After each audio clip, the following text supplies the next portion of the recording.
کو بتائیں ملتان میں الیکشن کمیشن میں طلبی کا معاملہ ہے۔ جسٹس سردار محمد سرفراز ڈوگر نے طلبی کے احکامات کو روک دیا۔ ایڈوکیٹ رانا آصف نے امیدوار ایاز بودلہ کی جانب سے پٹیشن پر دلائل پیش کیے۔ رانا آصف کا کہنا تھا کہ ٹریبیونل بننے کے بعد الیکشن کمیشن درخواستوں پر سماعت نہیں کر سکتا۔ عدالت عالیہ نے نوٹسز جاری کرتے ہوئے 24 اپریل کو جواب طلب کر لیا۔ پی پی 222 سے پی ٹی آئی امیدوار ایاز بودلہ کامیاب ہوئے تھے، جبکہ نون لیگ کے رانا اعجاز نون نے ووٹوں کی گنتی کی درخواست دائر کر رکھی تھی۔ آپ کو اپڈیٹ کر رہے ہیں اہم خبر کے حوالے سے۔ ملتان میں الیکشن کمیشن میں طلبی کا معاملہ ہے۔ جسٹس سردار محمد سرفراز ڈوگر نے طلبی کے احکامات کو روک دیا۔ ایڈوکیٹ رانا آصف نے امیدوار ایاز بودلہ کی جانب سے پٹیشن پر دلائل پیش کیے، جبکہ رانا آصف کا کہنا تھا کہ ٹریبیونل بننے کے بعد الیکشن کمیشن درخواستوں پر سماعت نہیں کر سکتا۔ عدالت عالیہ نے نوٹسز جاری کرتے ہوئے 24 اپریل کو جواب طلب کر لیا، جبکہ پی پی 222 سے پی ٹی آئی امیدوار ایاز بودلہ کامیاب ہوئے تھے۔ نون لیگ کے رانا اعجاز نون نے ووٹوں کی گنتی کی درخواست دائر کر رکھی تھی۔ مزید تفصیلات سے آگاہ کریں گے ماہر عمران۔ جی ماہر عمران، اپڈیٹ کیجیے گا، کیا تفصیلات ہیں؟ بالکل حلقہ ہے پی پی 222 جو کہ شوجہ آباد میں آتا ہے، اور یہاں پہ رانا جو ایاز بودلہ جیتے تھے پی ٹی آئی کے تھے، نون لیگ کے رانا اعجاز نون جو ہے وہ ہارے تھے، جس کے بعد رانا اعجاز نون نے الیکشن کمیشن سے رجوع کیا تھا کہ اس حلقے میں دوبارہ ووٹوں کی گنتی کرائی جائے۔ جیسے ہی الیکشن کمیشن کی جانب سے طلب کیا گیا، دونوں فریقین کو کل ان کو پیش ہونے کے لیے بلایا گیا تھا الیکشن کمیشن کے آفس میں 5 اپریل کو، لیکن آج ایاز بودلہ جو کہ جیتے ہوئے امیدوار تھے، انہوں نے ہائی کورٹ ملتان بینچ سے رجوع کیا۔ رانا آصف سعید ایڈوکیٹ نے دلائل پیش کیے ایاز بودلہ کی جانب سے، اور عدالت عالیہ کے جسٹس سردار محمد سرفراز ڈوگر کی عدالت میں انہوں نے دلائل پیش کرتے ہوئے بتایا کہ وہ جو آئین کے آرٹیکل 225 کے تحت الیکشن ٹریبیونل کا جو ہے وہ قیام عمل میں آ چکا ہے، اور اس قیام عمل میں لانے کے بعد الیکشن کمیشن اب ووٹوں کی دوبارہ گنتی کی وہ نہیں کروا سکتا، اس لیے اس کا الیکشن کمیشن کا اختیار جو ہے وہ ختم ہو چکا ہے، کیونکہ الیکشن ٹریبیونل اس وقت مکمل طور پر فعال ہو چکے ہیں۔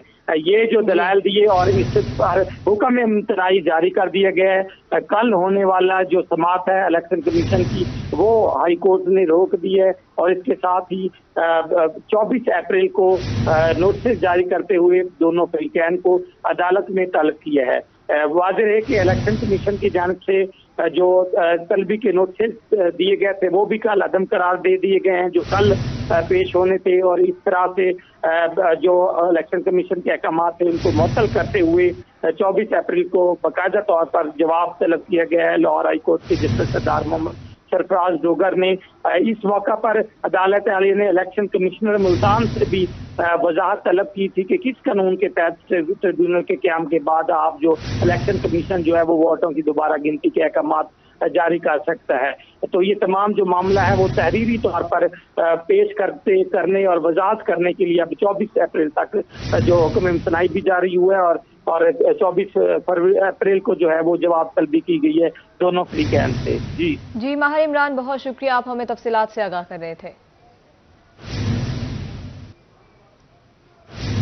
دوسری جانب بات کریں 10ویں جماعت کی طالبہ سے گن پوائنٹ پر اجتماعی زیادتی کا واقعہ۔ 2 ملزمان نے گھر کی دیوار پھیلان کر طالبہ کو زیادتی کا نشانہ بنایا۔ فقیر والی میں متاثرہ طالبہ میڈیکل کے لیے اسپتال منتقل۔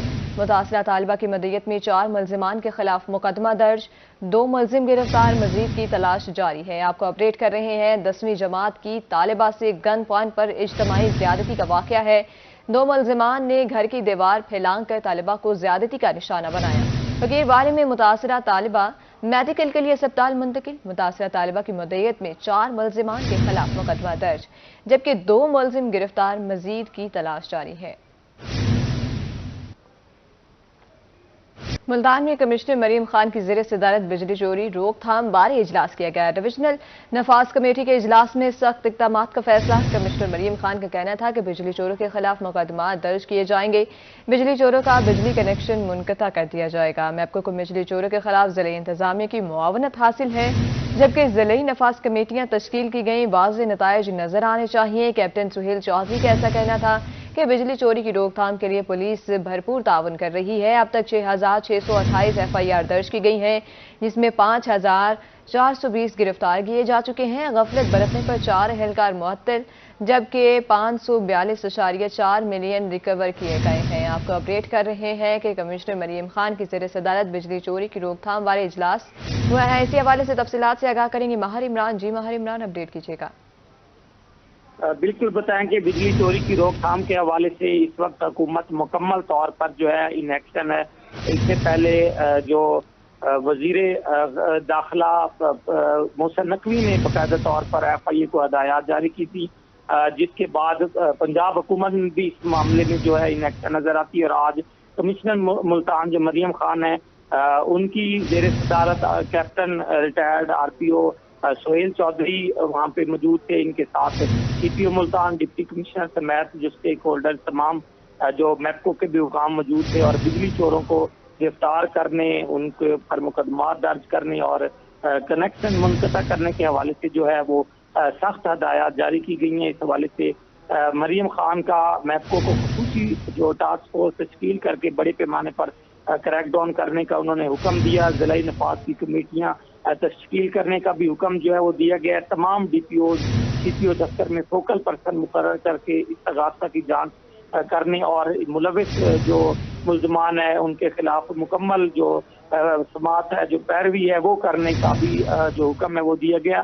اور اس موقع پر یہ بتایا گیا کہ جو غفلت برتنے والے اہلکار تھے جو بجلی چوروں کو چھوڑ رہے تھے، 4 اہلکار اس معاملے میں معطل بھی ہوئے ہیں، جبکہ 6,628 FIR کا اندراج ہوا ہے، 5,420 ملزمان گرفتار کیے گئے ہیں، اور ایک بڑے پیمانے پر 542.4 ملین روپے جو ہے وہ بجلی چوروں سے ریکور ہوئے ہیں۔ ان میں ٹیوبویلز اور گھریلو کنیکشن میں زیادہ جو بجلی چوری کے کیسز سامنے آئے تھے، جبکہ میپکو حکام بجلی چوری کے روک تھام کے لیے جو ریکوری پروسیس پر جو ہے وہ کام کرنے کا بھی حکم دیا گیا ہے کمشنر ملتان کی جانب سے۔ اور یہ بھی بتایا گیا کہ آئندہ اجلاس میں جو آج یہ فیصلے کیے گئے ہیں بجلی چوروں کے خلاف کارروائیوں کے، آئندہ اجلاس میں دیکھا جائے گا کہ کس حد تک جو ہے اس پہ عمل درآمد کیا جا رہا ہے۔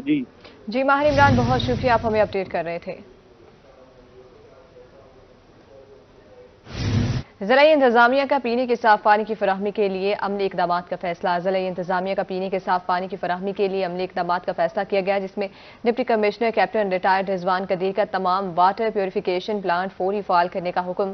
ڈپٹی کمشنر کا کہنا تھا کہ ضلع بھر میں 343 واٹر پیوریفیکیشن پلانٹ مکمل فعال ہیں۔ عرصہ دراز سے تکنیکی خرابی سے بند واٹر پیوریفیکیشن پلانٹ کا سروے مکمل کر لیا گیا۔ انہوں نے کہا کہ ضلعی محکموں کو اپنے متعلقہ پلانٹس کو فوری فنکشنل کرنے کا الٹیمیٹم دے دیا۔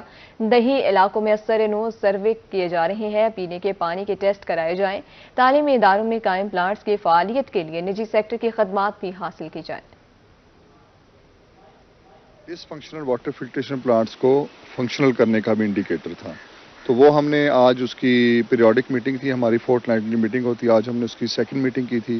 ہمارے ٹوٹل 404 واٹر فلٹریشن پلانٹس ہیں، جس میں سے 343 جو کہ ہیں وہ فنکشنل ہیں، اور 61 کے اوپر ابھی ہم لوگ کام کر رہے ہیں۔ اور اس کے علاوہ اس میں سے ہمارے پاس 22 فلٹریشن پلانٹس ایسے ہیں جو کہ اوور لیپنگ ہے جن کی، اور ایسے 18 پلانٹس ہیں جو کہ بیونڈ اکنامک ریپیئر ہیں، یعنی کہ وہ مکمل طور پہ ڈیڈ ہیں۔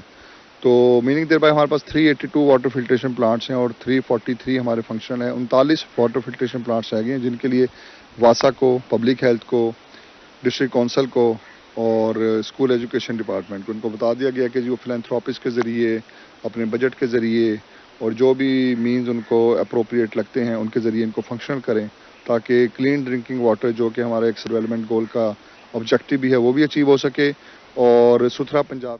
بانی پاکستان پیپلز پارٹی ذوالفقار بھٹو کی 45ویں برسی پاکستان پیپلز پارٹی کے دیرینہ کارکن ہاشم خان اب دیدہ ہو گئے۔ ان کا کہنا ہے کہ آج کا دن پیپلز پارٹی کے لیے بھاری دن تھا۔ شہید ذوالفقار بھٹو کا عدالتی قتل کیا گیا ہے۔ اس حوالے سے مزید جانیں گے سید زہیر بخاری سے۔ آج بالکل آج 4 اپریل شہید ذوالفقار بھٹو کی جو ہے وہ برسی منائی جا رہی ہے، تو اس سلسلے میں ان کے چاہنے والے جو ہیں وہ آج ان کو اپنے انداز میں جو ہے وہ خراج عقیدت جو ہے وہ پیش کر رہے ہیں۔ اگر ہم بات کریں ملتان میں، تو ملتان میں بھی جو پیپلز پارٹی کے جو پرانے کارکنان ہیں وہ بھی جو ہے وہ خراج عقیدت جو ہیں وہ اپنے لیڈرز کو جو ہے وہ پیش کر رہے ہیں۔ تو اس تمام صورت پہ مزید بھی جو ہے وہ بات کریں گے۔ آج کے دن کے حوالے سے بات کرنے کے لیے ہمارے ساتھ سینئر رہنما پاکستان پیپلز پارٹی اور سابق صدر پاکستان پیپلز پارٹی ہاشم خان بابا صاحب جو ہے وہ ہمارے ساتھ موجود ہیں، ان سے جو ہے وہ اس حوالے سے مزید بات کر لیتے ہیں۔ بابا صاحب فرمائیے گا، آج کے دن بانی پاکستان پیپلز پارٹی شہید ذوالفقار علی بھٹو کو تخت دار پر لٹکایا گیا تھا، کیا کہنا چاہیں گے اس حوالے سے؟ قائد عوام جناب ذوالفقار علی بھٹو شہید کو خراج عقیدت پیش کرتا ہوں کہ جنہوں نے سیاست کو جگیردار وڈیروں کے نہ محلوں سے نکال کر مجھ جیسے کارکنوں کو نہ شعور دیا اور چھابے والوں کو چائے کے ہوٹل پہ نہ سیاست لے آیا ہے۔ میرے قید جناب ذوالفقار علی بھٹو کو راستے سے ہٹا کر ان کے خون سے غداری کر کے آج پاکستان دنیا کے اس نقشے پہ ہوتا، آج پاکستان کا جو حال کرا ہے، میں اپیل کرتا ہوں تمام سیاسی رہنماؤں کو اور سیاسی لیڈروں کو، جو تمہارا عہد ہے، جو تمہارا منشور ہے، تسے عمل درآمد کرنا پڑے گا، وگرنہ یہ عوام نہ اللہ ان کو معاف کرے گا۔ ہمارے کیا جناب ذوالفقار علی بھٹو شہید نے جو منشور دیا، آج ہی ہمارے سینوں میں، کارکنوں کے سینوں میں، نظریاتی سینوں میں دفن ہے۔ دین ہمارا اسلام ہے۔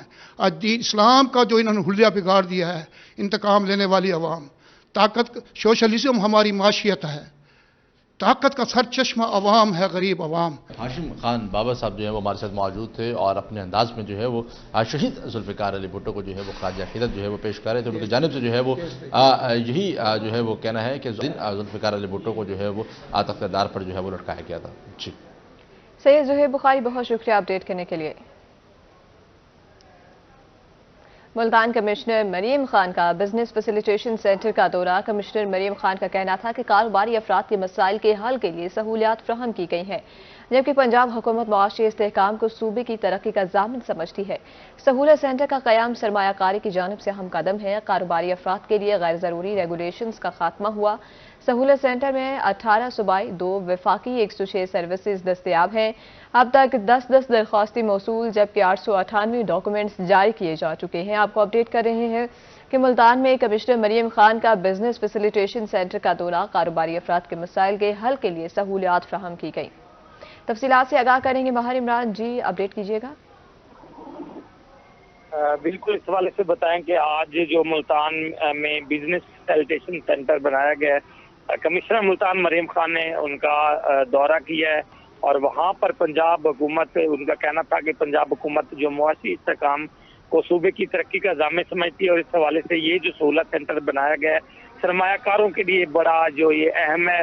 اور یہ بھی بتایا گیا ہے کہ اس میں کاروبار سہولت سینٹر میں جو ہے 18 صوبائی ہیں، جبکہ 2 وفاقی محکموں کی 106 سروسز جو ہے ایک ہی سینٹر میں دستیاب ہیں، جبکہ اب تک 1010 درخواستیں موصول ہوئی ہیں، 898 ڈاکومنٹ جاری کیے گئے ہیں۔ کاروباری افراد کے لیے سہولت سینٹر سے کاروباری افراد کے زیرینہ مسائل جو ہیں وہ اس سہولت سینٹر کے ذریعے حل ہو رہے ہیں۔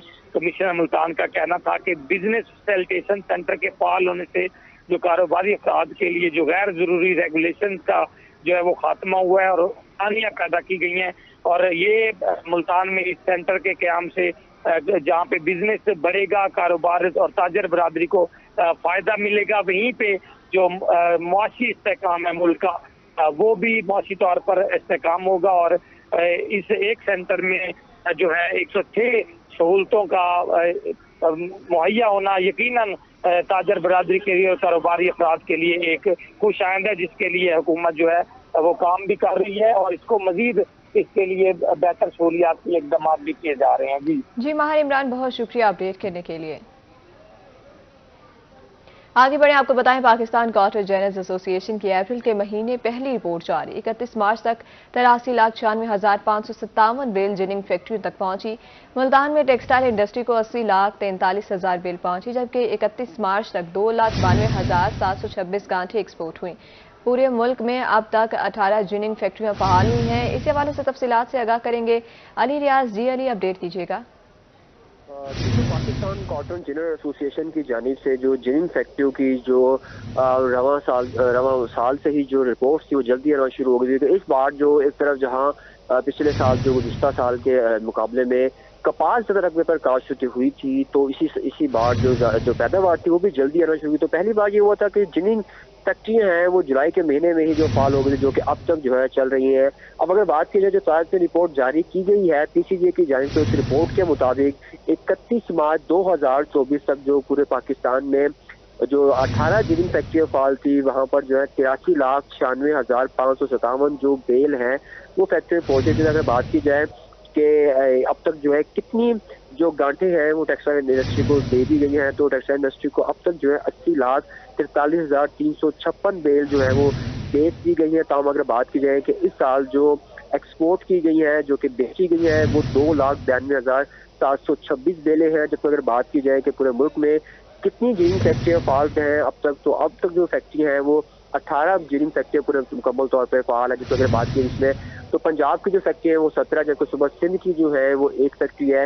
صوبہ سندھ اور پنجاب میں فرق اس لیے ہوتا ہے کیونکہ جو ارلی ورائٹیز ہیں وہ صوبہ سندھ میں جلدی آنا شروع ہو جاتی ہیں، تو صوبہ سندھ کی جو جننگ فیکٹریاں ہیں وہ صوبہ پنجاب کی نسبت جلدی چلنا شروع ہو جاتے ہیں. جیسے گزشتہ سال 2023 میں اگر بات کی جائے تو جولائی کے مہینے سے ہی جو جننگ فیکٹری تھی سندھ کی فعال ہو گئی تھی.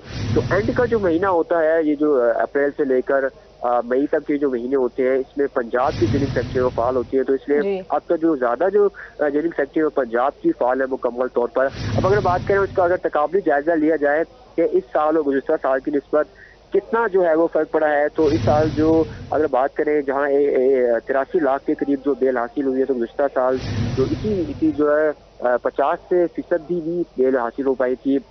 اس میں اگر بات کی جائے کہ ایکسپورٹ کی بات کی تو اس سال جہاں 2,92,000 بیل جو ہے ایکسپورٹ ہوئی ہے، تو پچھلے سال یہی صرف اور صرف 5,000 کے قریب تھی. اسی طرح اگر بات کی ٹیکسٹائل انڈسٹری کی تو ٹیکسٹائل انڈسٹری کو جہاں اس سال 80 لاکھ بیل کے قریب جو ہے بیلیں بیچی گئی ہے، تو ٹیکسٹائل انڈسٹری گزشتہ سال جو ہے صرف 40 سے لے کر 50 لاکھ کے درمیان جو ہے وہ جو بیلز ہیں وہ بیچی گئی تھی. لیکن اس بار سب سے اہم چیز یہ بھی ہے کہ ملتان کے ساتھ ساتھ پورے پاکستان بھر میں ایک طرف جہاں جلدی جو ورائٹی تھی کپاس کی وہ آنا شروع ہوئی تھی، جس کے ذریعے جننگ فیکٹری جو ہے کہ جننگ جو انڈسٹری ہے وہ انڈسٹری جہاں سے کاشتکار کا براہ راست جو ہے واسطہ پڑتا ہے اور یہی سے کاشتکار نے جو اپنی کمائی جو حاصل کرنی ہوتی ہے، پھر جننگ کے بعد ہی آگے ٹیکسٹائل انڈسٹری کو پہنچتی ہیں. تو اس بار یہ اندازہ کیا جا رہا تھا کہ ایک طرف جہاں کپاس زیادہ رقبے پر کاشت جو پیداوار بہتر حاصل رہے گی تو اس کی جو اثرات و ثمرات ہیں وہ بھی واضح طور پہ نظر آ رہے ہیں کہ اس بار جو ہے گزشتہ سال کی نسبت کافی حد تک جو زیادہ بیلیں ہیں جو کہ 8 ملین تک بنتی ہے. اب اگر بات کریں پورے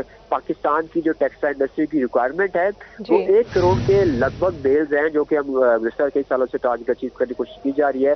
تاہم اس کی پیش نظر اگر بات کی ہے تو یہ جو اس بار جو اب تک جو ڈیٹا ہے وہ اس طرح سے تھوڑا سا بہتر ہے اور تسلی بخش ہے کہ گزشتہ سال اس میں چیزیں بہتر ہو رہی ہیں. تو اب اس سال اگر بات کی جائے ابھی کپاس کی سیزن کا بھی آغاز ہو چکا ہے. ایک طرف جہاں حکومت پنجاب کی جانب سے خصوصی طور پر انیشیٹو لیے جا رہے ہیں کہ ارلی ورائٹی کاشت کی جائے.